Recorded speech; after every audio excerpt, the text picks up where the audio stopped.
परिचय देवे मो ना लक्ष्मी हासदा देवसुर ग्राम पंचायत सरपंच। कौन कहे आज जो आयुष्मान भारत प्रधानमंत्री जन आरोग्य योजना रे कौन केमती व्यवस्था करा जाउची ए प्रसंग रे टिके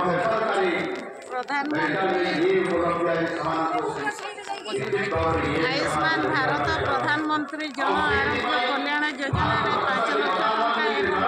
बंधु जन आरोग्य कल्याण दीटा कार्ड आज ओडिशा सरकार एवं भारत सरकार द्वारा उन्मोचन कौन कौन सुविधा रही चिकित्सार सुविधा कौन की प्रकार चिकित्सार सुविधा ये जड़े लोक 5 लाख टका से चिकित्सा हो पार भारत जेकोसी जगह से चिकित्सा हो पार जो मान कार्ड है ना केमती करें जनसेवा केन्द्र आधार कार्ड लेकिन से एप्लाय कर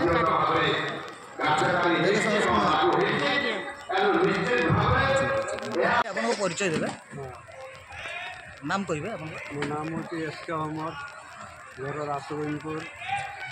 आपन जो आयुष्मान योजना रे कार्ड पाइले कार्ड पाई हमें केते खुशी अछि बहुत खुशी आपण मागणा रे स्वास्थ्य सेवा पाई परिबो स्वास्थ्य सेवा पाई परिबो कोन कहिबे सरकार को सरकार हमर मोदी सरकार हम बहुत बुझले ना गरीब लोक बहुत भल काम हो।